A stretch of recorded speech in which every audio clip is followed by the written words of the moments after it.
سود اور یہود ان کا چولی دامن کا ساتھ، سود اور یہود چولی دامن کا ساتھ ہے۔ یہ پیپر کرنسی کے ذریعے سے دنیا کی جو معیشتیں ہیں، دنیا کی جو اکانومی ہے، اس کو اپنے قبضے میں مٹھی میں رکھ کر کے اس طریقے سے یہ لوگ دنیا کا خون چوس رہے ہیں کہ جو غریب ہے وہ غریب سے غریب بنتا جاتا ہے، جو امیر ہے وہ امیر سے امیر ترین بنتا جاتا ہے، اور غریب غریب سے غریب ترین بنتا جاتا ہے۔ ایک اہم بات میں آپ کو یہاں پہ بتاؤں کہ جس وقت میں حصول علم کے لیے مجھے الازہر جانا ہوا تو اس وقت انڈیا میں ڈالر کی قیمت ہوا کرتی تھی تقریباً 43-45 روپیز، 43 یا 45 روپے ڈالر کی اس وقت قیمت ہوا کرتی تھی۔ اور جب ہم ایجپٹ گئے تو اس وقت ایجپٹ میں ایک ڈالر تقریباً 5 پاؤنڈ یا 5.50 پاؤنڈ کا لگ بھگ بنتا تھا، 5.5 پاؤنڈ کا۔ اللہ اکبر! آج انڈیا میں پاؤنڈ کی کیا حالت ہے، انڈیا میں ڈالر کی کیا حالت ہے، وہ آپ کے سامنے ہے کہ 75 کے پار پہنچ گیا۔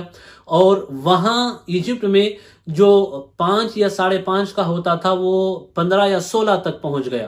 اب آپ دیکھیں کہ یہ ڈالر جو ہے یہ گھٹتا نہیں ہے، اس کے مقابلے میں باقی جو کرنسیاں ہیں وہ گھٹتی چلی جاتی ہیں اور ڈالر بڑھتا بڑھتا بڑھتا چلا جاتا ہے۔ یہ پیپر کرنسی جو 17 سینچری کی اختراع ہے، 17ویں صدی کی یورپ کی اختراع ہے، اگرچہ چائنا نے اس میں ابتدا سے 500 سال پہلے سے ان لوگوں نے اس میں ٹریڈنگ کرنا شروع کیا، لیکن اس کو جو گلوبلائز کیا گیا وہ 17ویں صدی میں کیا گیا۔ اس کے جو سائیڈ ایفیکٹس ہیں بہت ہی خطرناک ہیں، بہت ہی خطرناک ہے۔ لمحوں میں ایسا ہو جائے گا، لمحوں میں ایسا، دنوں میں ایسا ہو جائے گا کہ پورا کا پورا ملک کنگال ہو جائے۔ عراق کی صورتحال ہمارے سامنے ہے، عراق کی صورتحال ہماری نظروں کے سامنے ہے کہ ڈالر کے مقابلے میں عراق کی کرنسی کی کیا حالت بن گئی۔ اگر یہی چیز سونے کے مقابلے میں ہوتی، جو اسلامی نظام ہے، اسلام میں یہ پیپر کرنسی اگرچہ یہ رائج ہے تو دوسرا کوئی اب ذریعہ اس کا نہیں ہے، کہیں ایسا نہ ہو کہ حرج میں عوام مبتلا ہو جائے تو پیپر کرنسی کو بھی یوز کیا جاتا ہے۔ لیکن جو اسلامی دور تھا اور 17ویں صدی تک اکارڈنگ ٹو عیسوی، ٹھیک ہے، 17 سینچری سے پہلے تک دنیا میں جو ٹریڈنگ وغیرہ ہوا کرتی تھی وہ ہارڈ کرنسی میں ہوا کرتی تھی، سونے چاندی میں ہوا کرتی تھی، کہ جو اصل مال ہے، جو اصل مال ہے، ورنہ یہ پیپر کی کیا اوقت۔ آپ زمبابوے کو دیکھیں کہ راتوں رات زمبابوے کی کرنسی ایسی ہو گئی کہ اگر آپ کو $1 $2 کی کوئی چیز خریدنی ہے تو آپ کو وہاں ملینز میں پیمنٹ کرنے پڑیں گے زمبابوین کرنسی میں۔ اس کی قیمت اتنی گھٹ گئی۔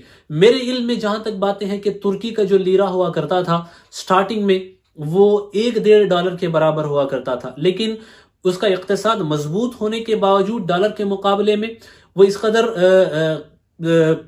کمزوری کا شکار ہوا کہ آج کل 4 5 6 تک وہ پہنچ چکا ہے۔ تو یہ دراصل چند سازشی ذہن جنہوں نے پوری دنیا کے ویلتھ کو اپنے قبضے میں کرنے کا پلان بنا رکھا ہے، وہ ڈالر کے ذریعے سے ساری دنیا پہ حکومت کرنا چاہتے ہیں، سودی نظام کو عام کر کے۔ اور یہ جو انٹرنیشنل مانیٹری فنڈ ہے، اس کے بعد ورلڈ بینک ہے، یہ سب کیا ہیں؟ یہ غریب ملکوں کو قرضہ دیتے ہیں، پھر اپنے پسند کی پابندیاں ان پہ لگوا کے قوانین بناتے ہیں، اگر نہیں کرتے تو پابندیاں لگائی جاتی ہیں، اور پھر سود اتنا لیا جاتا ہے کہ وہاں پیدا ہونے والا ہر بچہ قرض دار پیدا ہوتا ہے۔ ہر بچے کے سر پہ ہزاروں لاکھوں ڈالر کا قرض ہوتا ہے۔ اللہ اکبر! یہ ان کی پلاننگز ہے، یہ ان کے طریقے ہیں۔ اللہ تبارک و تعالیٰ سودی نظام سے اس امت کو اور پوری دنیا کے لوگوں کو نجات عطا فرمائے۔